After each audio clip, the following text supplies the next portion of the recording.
guys, Snake here, and yeah, it's October already, so I did make an attempt to decorate with cobwebs and the orange light.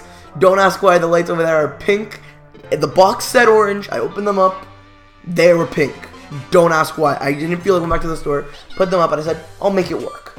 While it is all decorated, we're not talking about Halloween today. We'll be doing more Halloween things next week, but this week, just because we're only going to be like one video this week anyways, we're talking about Pokken Tournament DX.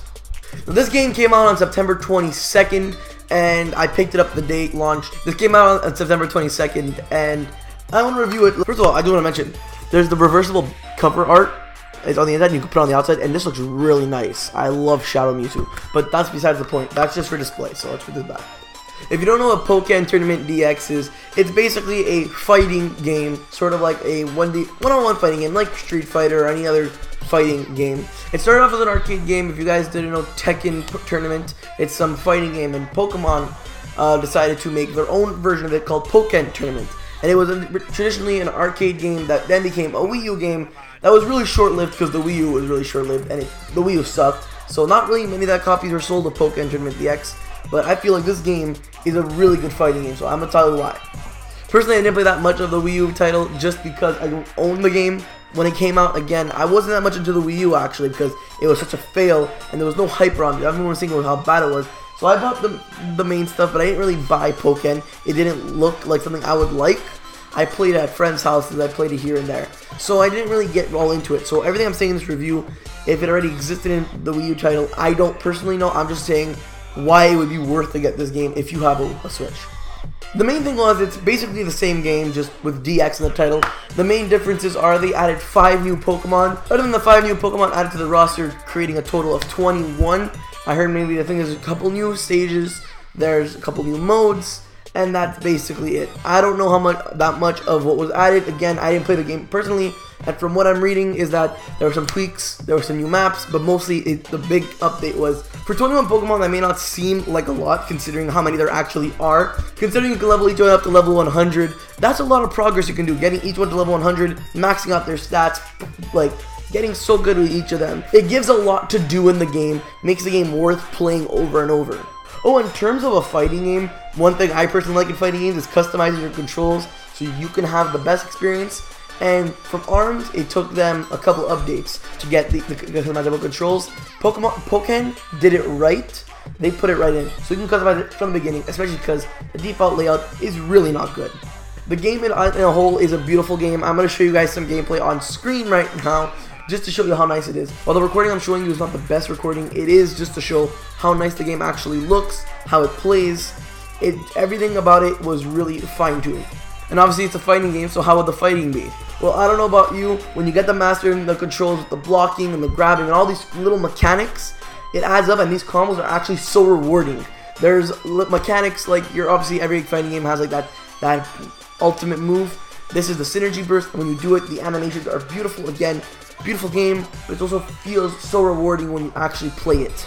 Another thing I love about gameplay is all the cool customizations you can kind of do, where you pick your Pokemon out of 21 Pokemon, and then you have to go pick your support sets, which are different every time, so you can actually make this separate combination, and then you have to pick your sort of, I think it's, your Nia, I don't know who she is, your mentor, your whatever the hell it is, her cheer. So basically, after every round, what kind of effect does she give this? Does she boost certain things? Does this? And there's actually quite a few to choose from. I always go standard, but it's quite a few to choose from. Now that goes to the aspect of the actual fighting game, gives more strategy to it. If you want to play a certain way, and if you're using a certain Pokemon, you might want to do a certain thing. Even the online mode, I feel, is really nice. There was a competitive right mode that I still haven't gone into yet, and then there's the friendly mode. And now, what I want to talk about for the friendly mode is something I never really saw in a fighting game, and that was your versus code. Honestly, it's so straightforward, but there takes a bit of thinking to it, because you're like, what's my versus code? You make it up. That's the beauty. I personally like the versus code, especially if I'm playing on stream like I have already once or twice, because I could put the code to whatever I want, and you don't even have to be friends with me. As long as you have that same code, we will match up. I could understand why it's kind of confusing, because it's not like a friend lobby where you can just play with your friends, but it does allow it to be like, as long as you have the code, you can play.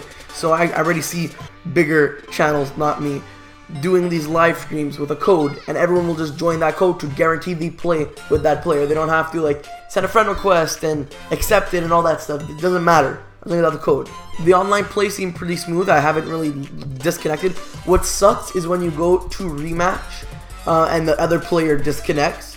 What happens is it won't like keep you in the lobby. It will actually send you all the way back, which kind of sucks.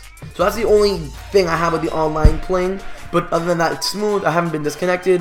I like how if you go and find an opponent, you will be matched up with a CPU to sort of practice. So it's kind of fun. Also, I do love the point of daily challenges. I don't know, it just adds that one little thing where they give you a scenario, you have to play like this, and you try to win. And for the most part, the couple I've played, I haven't played every single day, but the ones I have played are fairly easy.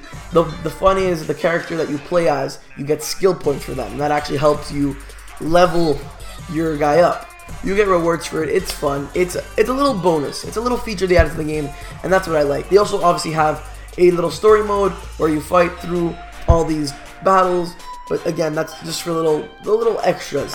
It's mostly a fighting game, so you're gonna be playing either with your friends or online, but it's nice that they added these little things to make it more interesting. I just wanted to mention it. Personally, for any fighting game, I think the replayability is, do you have friends or not? Because when you're playing alone, obviously in this game, it's a bit more rewarding, where there's things to unlock. So in that sense, the replayability is quite high. Getting all 21 Pokemon to level 100, as well as unlocking all those freaking cosmetic items. If you do like fighting games and all that stuff, I do feel like you can replay this game a lot because there's so much you can level up, manage to do some cool stuff. Playing online, there's ranked mode, which just adds a competitive feel to it, and I know a lot of people, when there's competitive things involved, they really like replaying the game. All in all, should you buy this game? If you've never played the Wii U version, it's a fresh slate for you. Pick it up because you might really enjoy it, especially if you like fighting games and Pokemon. If you play the Wii U version, then you base it off yourself. It's pretty much the same thing. Some added stuff. If you think you're going to enjoy it more on the Switch, pick it up. Again, you can always return it. My personal thought is, pick this up, give it a chance, especially if you've never played the original. Give this video a like if you enjoyed it. Share with your friends and family to help us grow. And lastly, subscribe. New videos every Tuesday and Saturday. Anyways, guys, I'm Snake. I'll see you in the next one. Peace out.